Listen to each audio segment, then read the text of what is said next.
El pacto del coyote. Era el año 2008 cuando conocí a El Coyote. Todo el mundo en mi pueblo hablaba de él, pero lo hacían con susurros.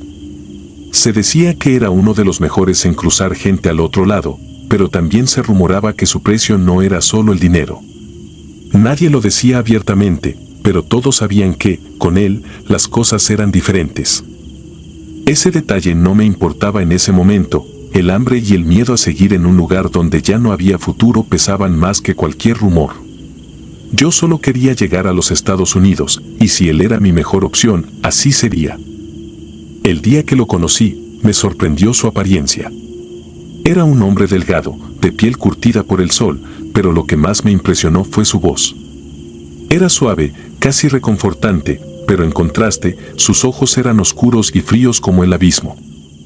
No había rastro de humanidad en ellos, como si lo que había visto o hecho lo hubiera desgastado por dentro, dejando solo una carcasa vacía. Me miró fijamente antes de hablar. Para cruzar, dijo con esa voz calma, casi susurrante, no solo pagarás con dinero. No me atreví a preguntar qué significaba eso. Sabía que los coyotes exigían más de lo que decían. Algunos pedían favores, otros explotaban la necesidad de la gente de maneras que prefería no imaginar. Pero su tono, la forma en que lo dijo, me dejó inquieto. Nos reunimos en un pequeño grupo, unos 10 en total, todos desesperados por escapar de nuestra vida y encontrar una mejor. Nos llevó en camionetas destartaladas por caminos de tierra, lejos de las rutas principales. El viaje se hacía interminable, el aire enrarecido por el miedo y la incertidumbre. El coyote no hablaba mucho, solo daba órdenes, y nosotros obedecíamos sin chistar. Todo parecía rutinario hasta que llegamos a la orilla de un río, ya cerca de la frontera. Era de noche. La luna se alzaba alta, bañando todo con una luz plateada que no traía consuelo. Allí fue donde entendí que lo que pagábamos no era solo con dinero o trabajo. Nos detuvimos cerca de lo que parecía un cementerio olvidado, las tumbas apenas visibles, hundidas en la tierra, cubiertas de maleza y abandono. Había un aire pesado, un frío que no era natural para una noche en el desierto. Aquí pasaremos la noche, dijo el coyote, señalando el lugar como si fuera lo más normal del mundo. Un murmullo de incomodidad recorrió el grupo, pero nadie se atrevió a objetar. ¿Quién iba a discutir con el hombre que tenía nuestras vidas en sus manos? Nos acomodamos como pudimos entre las lápidas y la hierba seca, bajo la mirada vigilante del coyote. Sentía como si el mismo suelo bajo mis pies estuviera observándonos, atento a cada uno de nuestros movimientos. Mientras intentábamos descansar, escuché un ruido extraño. Al principio pensé que era el viento, pero pronto me di cuenta de que era algo más. Un murmullo, como si alguien estuviera susurrando desde lo profundo de la tierra. Me levanté, intentando no hacer ruido, y me acerqué a una de las tumbas. El suelo parecía moverse ligeramente, como si algo debajo de él estuviera inquieto. Me alejé rápidamente, mi corazón golpeando en el pecho. Busqué a El Coyote con la mirada, esperando alguna señal de que esto era parte de su plan. Pero él solo estaba allí, de pie, observando. Su figura delgada era una sombra contra el cielo nocturno y sus ojos seguían fijos en las tumbas como si esperara algo. Fue entonces cuando entendí lo que estaba ocurriendo. El pacto no era solo con nosotros, los desesperados. El coyote tenía un acuerdo con algo más oscuro, algo que vivía en esos campos olvidados. A medida que avanzaba la noche, el ambiente se tornaba más opresivo. El viento dejó de soplar y el aire se volvió pesado, como si algo invisible estuviera presionándonos desde todos los ángulos. Los murmullos se hicieron más fuertes, más claros. No era solo el viento ni un simple truco de mi mente cansada. Las voces venían de las tumbas. «Ayuda», escuché en un susurro apenas perceptible. Miré a mi alrededor, pero nadie parecía notarlo. Todos estaban en su propio estado de pánico silencioso, tratando de ignorar lo que nos rodeaba.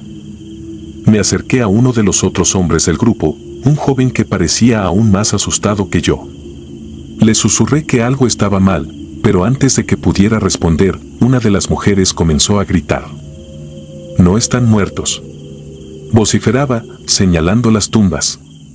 Sus ojos estaban abiertos de par en par, llenos de terror. El coyote no hizo nada para calmarla.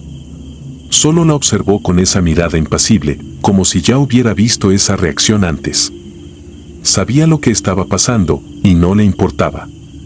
Todo formaba parte de su maldito plan. La tierra comenzó a moverse de verdad.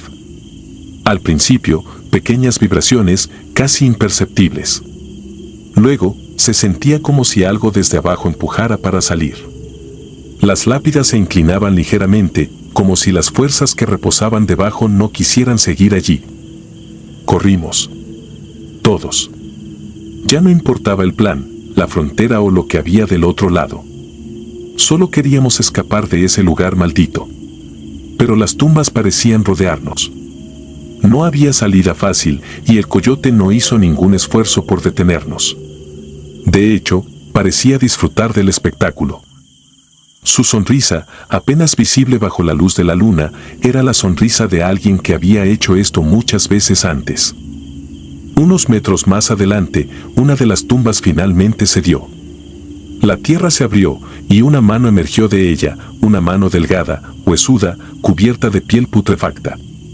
No era posible, me dije. No podía ser real. Pero lo era. Estaba sucediendo. Y esa mano no fue la única. Poco a poco, más cuerpos comenzaron a salir de la tierra, moviéndose con una lentitud aterradora, como si cada uno de ellos estuviera despertando de un sueño profundo, hambrientos por algo que solo nosotros podíamos ofrecerles. No recuerdo mucho de lo que pasó después. Solo que corrí y seguí corriendo. Escuchaba los gritos de mis compañeros, pero no me detuve. Algo en mí sabía que si lo hacía, no viviría para contar la historia.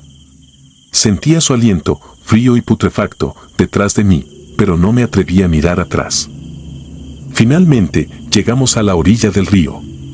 Era nuestra última esperanza, pero el agua no era un refugio.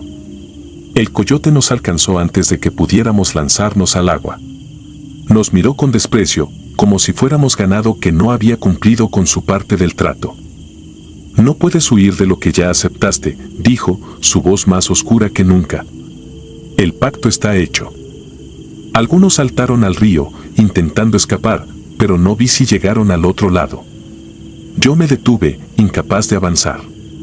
Mi cuerpo estaba congelado por el terror, y supe, en ese momento, que ya no importaba que tan lejos intentáramos correr.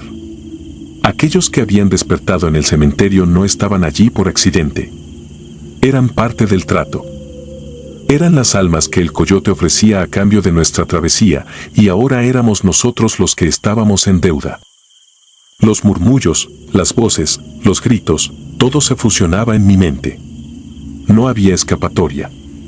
El coyote había sellado nuestro destino mucho antes de que comenzáramos el viaje. Y en ese momento, entendí lo que significaba cruzar con él, era una promesa rota desde el principio. Un pacto con algo que no comprendíamos, algo mucho más antiguo y oscuro de lo que jamás habíamos imaginado. Todavía no sé cómo logré sobrevivir esa noche. Quizás porque, en el fondo, ya no era del todo yo. Algo de mí quedó atrás, en ese cementerio olvidado. Y a veces, en las noches más oscuras, aún escucho susurros, recordándome que no puedes escapar de las sombras con las que alguna vez hiciste un pacto. La frontera maldita. Mi nombre es irrelevante, pero soy de Michoacán y tenía 27 años cuando decidí cruzar la frontera. Mis razones, como las de muchos otros, estaban arraigadas en la desesperación. Mi pueblo se había convertido en un lugar donde el trabajo escaseaba y el futuro no prometía nada mejor. Había escuchado historias de aquellos que habían logrado cruzar, algunos con éxito, otros no tanto, pero el hambre de cambio me empujó a arriesgarlo todo. El desierto de Arizona no era lo que imaginaba. Crecí en las montañas y estaba acostumbrado a climas extremos, pero el desierto era una bestia diferente. No había sombra, No había respiro del sol que ardía durante el día, y las noches, aunque frías, no ofrecían consuelo. Lo que nadie te cuenta es que, en medio de ese infierno desolado, hay algo más que patrullas fronterizas y el calor mortal. Hay cosas que no pertenecen a este mundo. Éramos 5 en el grupo, 6 si contamos al coyote, el hombre que nos guiaría por ese territorio infernal. Un tipo duro, curtido, de pocas palabras, como si llevara en la piel las cicatrices de cada cruce que había hecho. La ruta que tomaríamos era peligrosa, eso lo sabíamos desde el principio, pero el coyote aseguraba que las patrullas no vigilaban esa zona tan de cerca. Lo que no nos dijo era que las razones iban más allá del simple control fronterizo. Llevábamos 3 días caminando cuando nos topamos con el primer cadáver. Estaba medio enterrado en la arena, como si la tierra misma lo hubiera rechazado. No era extraño encontrar cuerpos en el desierto, gente que no lo había logrado, víctimas del calor o de la sed. Sin embargo, este cuerpo era diferente. No había signos de deshidratación, ni quemaduras del sol. Parecía fresco, pero la expresión de su rostro, una mezcla de terror y agonía que nunca había visto antes. Nadie dijo nada, pero todos lo vimos. Seguimos caminando. Esa noche acampamos en una pequeña depresión entre 2 colinas de arena. El viento era suave, pero lo suficiente para hacer que la arena danzara en remolinos silenciosos. Encendimos un fuego pequeño, solo para calentarnos un poco antes de dormir. El Kaori nos dijo que no hiciéramos mucho ruido, que las patrullas podían estar cerca. Pero su mirada no estaba en el horizonte donde podrían aparecer los vehículos. Estaba fija en el cielo, en la luna que esa noche no se dejó ver. Al principio no me di cuenta de lo que estaba mal. El viento cesó de repente y el silencio se volvió espeso, pesado. No era el típico silencio del desierto. Era algo más. Mis compañeros se inquietaron, intercambiamos miradas, pero nadie se atrevió a romper el silencio. Entonces lo vimos. Era una sombra, o al menos así la percibí en un principio. No tenía forma definida, pero se movía rápido, como una ventisca enloquecida, serpenteando entre nosotros sin hacer ruido. No era un animal, no era humano. Las llamas del fuego parpadearon como si fueran apagadas por una brisa que no sentimos. Algunos de mis compañeros empezaron a murmurar oraciones, otros apretaron los dientes. Yo no podía moverme, paralizado por la confusión y el miedo. El coyote estaba de pie, rígido, con los ojos fijos en la oscuridad. «No hagan ruido», susurró de repente, su voz apenas un hilo. La sombra seguía moviéndose, casi jugando con nosotros. Se detuvo a pocos metros de nuestro campamento, justo en el borde de la luz del fuego. Podía sentir su presencia, pesada y oscura, aunque mis ojos no pudieran enfocarla del todo. La temperatura descendió de golpe, como si la noche hubiera decidido congelar todo a su paso. Uno de los hombres del grupo, Raúl, no pudo soportarlo más. Se levantó de un salto y empezó a correr, lanzándose a la oscuridad como un loco. Todos lo vimos desaparecer entre las sombras, sin hacer ruido. No había gritos, ni el sonido de sus pasos alejándose. Solo el silencio que lo devoró por completo. El coyote no se inmutó. Solo nos miró, con una expresión tan fría como el aire que nos rodeaba. No lo sigan. Si lo hacen, no regresarán. Esa fue la primera vez que sentí un verdadero escalofrío recorrer mi columna. No era solo por lo que acababa de pasar, sino por la certeza en la voz del coyote. Sabía lo que estaba ocurriendo, o al menos tenía una vaga idea. Y nosotros, los demás, estábamos atrapados en medio de algo que escapaba a toda razón. Esa noche nadie durmió. Nos quedamos cerca del fuego, en silencio, escuchando el viento que regresó lentamente, como si la sombra hubiera permitido que el desierto volviera a respirar. Cuando el amanecer finalmente rompió el horizonte, Raúl seguía desaparecido. El coyote nos apremió a seguir. No había tiempo para buscar a Raúl o para lamentarlo. Era obvio que no lo encontraríamos, al menos no vivo. Caminamos en silencio durante todo el día, con una sensación de desasosiego que no desaparecía. La sombra no volvió a aparecer, pero la inquietud se había quedado con nosotros. Nadie mencionaba lo que había pasado, pero todos sabíamos que algo andaba mal, que no estábamos solos en ese desierto. El segundo día, otro del grupo, un hombre llamado Joaquín, comenzó a quejarse de que sentía que lo seguían.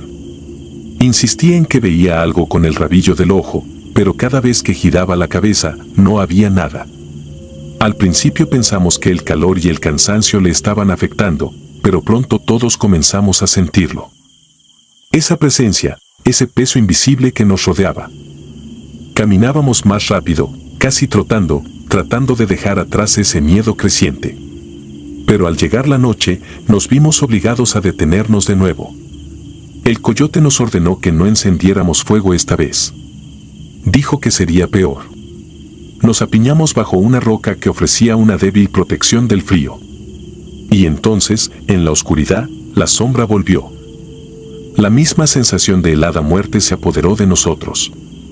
Esta vez, no había fuego que nos protegiera, solo la negrura absoluta del desierto nocturno.